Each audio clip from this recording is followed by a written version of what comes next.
Senior wisdom. What I wish I knew about life sooner. I thought I had it figured out, I guess. Guess what? Nope, I don't. Welcome to Senior Insights. My name is Cynthia, and today we're going to be talking about senior wisdom. And I'm going to be using quotes from Ram Dass. I don't know if you know who Ram Dass is. He is a spiritual leader and teacher. He was a spiritual leader and teacher, and I think he was a Tibetan monk, but I don't want to swear to that because I'm not sure about that. But he was a spiritual leader. He says that we are all just walking each other home, and wisdom is what you figure out along the walk. So what I take that as saying is that you're learning as you go. So there's no one who knows everything, who's an authority on everything. His most famous quote was, "Be here now." And I think he actually wrote a book called Be Here Now. And if you remember, like when you were a kid, you couldn't wait till you were 16 when you could drive. You couldn't wait till you get married. You couldn't wait till you graduated from high school. You couldn't wait for this and that. But what he proposes is that you just be here now. You can't control the past. You can't even control the future. You can only control right this exact moment.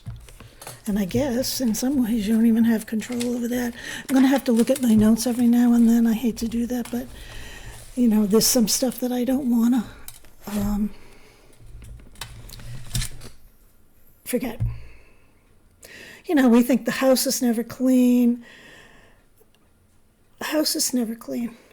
My house sure isn't clean. And when you see, I'm doing the spring cleaning video where I'm showing you what I'm doing for spring cleaning. You'll see what I'm talking about. Be here now. Be where your feet are.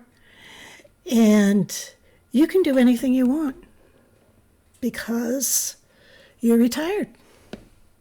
You've earned it. Now, "Be here now" is a Ram Dass quote, and the other two quotes are from good friends of mine. So I thought I'd like to share that and give them some kudos. Now, the way I live life is I get up in the morning, and I have a leisurely morning. I have my coffee. I'll sit with my feet up, and I'll contemplate life's greatest pleasures. I'll savor the moment. I will savor the piece of toast that I'm having, even though I know that I shouldn't be having carbs.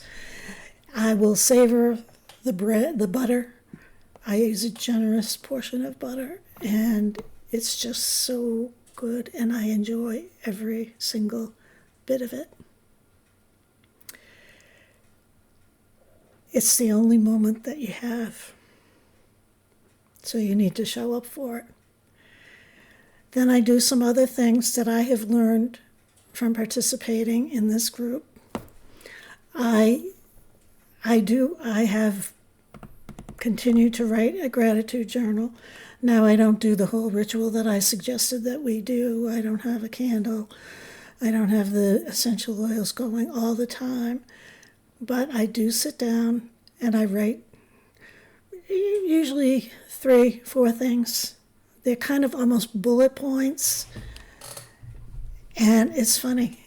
I have to actually think about it. Like, what am I really grateful for? Because, deep down, I'm fighting all these things. I want to be smart. I want to be happy. I want to be joyful. I want to be kind. But it doesn't come natural. It's really kind of hard. You need to show up for your coffee and your toast or whatever you're having. The future happens whether you stress about it or whether you don't. So why not and just enjoy what's happening right now? That's the only moment that's real. I know I keep repeating that, but you'll have to get over it because I'll probably keep repeating a lot of things. It's just the way it is. And if you're in the moment, you'll only hear one thing. Ram Dass said, your problem is that you're too busy holding on to your unworthiness. Now that's pretty intense if you ask me, and it's probably true. Do you do a lot of self-talk about how, oh, you can't do this, I couldn't do that, I can't say that, you don't feel like you're capable of doing something and you couldn't do that? You're just hanging on to your unworthiness. But you're probably holding on to a lot of other things too. You're probably hanging on to receipts. You're probably hanging around to expired stuff in your refrigerator, like my 5 jars of jelly. Expired spices. I'm not sure spices actually expire, but this was one of the talking points that I did take down. You hold on to decorative items that you think are just beautiful and nobody wants them. I'm holding on to a lot of things, and decluttering is another thing that we need to tackle, but not today. But this is kind of goes along with the recluttering thing. We have to let them go. We have to let them go. We can't hold grudges. I have a grudge. I don't know if you call it a grudge. Well, I was annoyed when I was in the 3rd grade. I was a ballerina. I was a very good ballerina, but I cheated because I was looking at the feet of the girl who was dancing with me. We were going to do a duet, and Sister Mary Thekla caught me watching the other person's feet. She didn't like that. She said that I could not be in the show. My mother was livid, and I was devastated.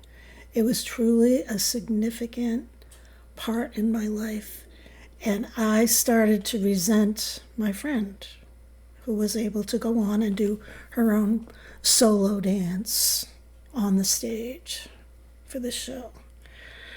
Well, I carried that grudge for, well, it must have been 60 years.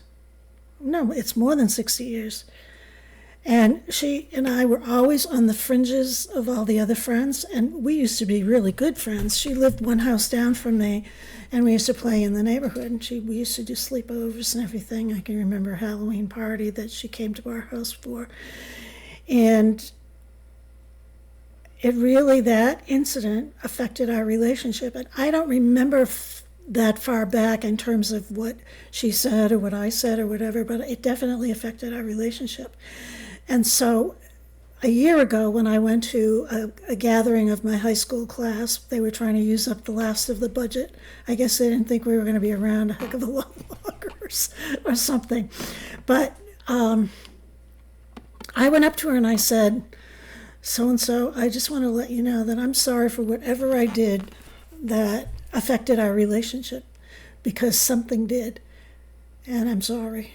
And she said, well, I'll accept your apology, but I have no clue what you're talking about. Well, I have the feeling that she did, because she was never the same to me since then. Now, could it be that it was because I was nasty to her? I don't remember that much, but I held that grudge for all that time, over 60 years, almost. It's probably 68 or 66, 67 years. How can you do that? Anyway, but I got it off my chest, and she didn't have a clue what I was talking about. And that's probably typical of a lot of people that hold grudges against people. They forget about it, you know. I don't know. So you have to let go of your grudges. And when you let go of your grudges and you let go of all those receipts and those extra things in your refrigerator and the expired things and all that stuff, all those emotional things, resentment at your mother, resentment at your father, you know, your grandmother didn't do this, you had a lousy teacher. Once you let go of all that stuff, you will feel so much lighter. It makes sense, because you're carrying stuff that you don't need. It doesn't help you. It doesn't make you feel better. It doesn't do anything for you except drag you down. So, as an adult, as a child, I thought that all adults knew everything, that they were authorities on everything. Well, lo and behold, when I became an adult, I discovered something. They don't have a clue either. Adults are just winging it. Every single day they are winging it. They're making it up. They're bluffing their way through life, doing the best that they can. They just make it up as they're going along. And some are better at pretending than others are. And so they come off being smarter or more sophisticated or whatever. But they're just better at bluffing. Ram Dass said that the quieter you are, the more you can hear.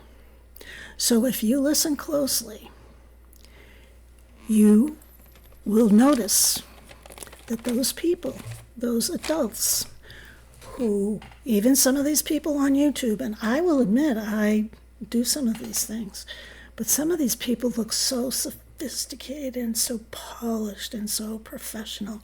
Well, you know what they're doing? They're Googling. They're using AI. And they have big fancy studios. And they're pretending to be professional, and they come across that way. So, at the end of the day, wisdom isn't about knowing everything. It's about knowing what matters in your life. You want to be present in the moment. You want to let go of the small grudges and things that you hold. You want to practice kindness. And a good sense of humor is extremely important. Ram Dass said that we are just walking each other home. None of us get out of this walk alive. So we need to enjoy each moment, learn from each moment, and take another step towards home. So if you're feeling lost, or you're feeling alone, or you're feeling burdened with the weight of all those things that you have on your mind, come to Senior Insights. You know why?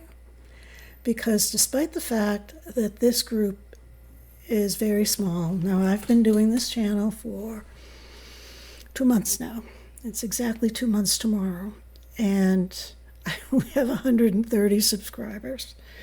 So it's not for everyone. But I'll tell you this, the people that are in this community are absolutely wonderful.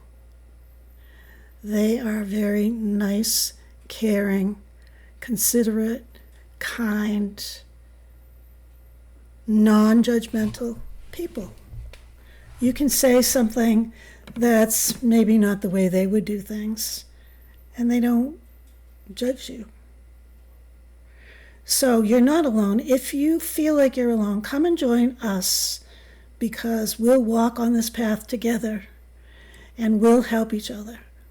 We're trying real hard. I don't know if we're making any progress, but we're trying.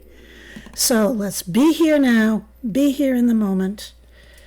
And thank you very much for watching this video. I would appreciate it if you would like it, make a comment, and subscribe. Thank you. Bye-bye.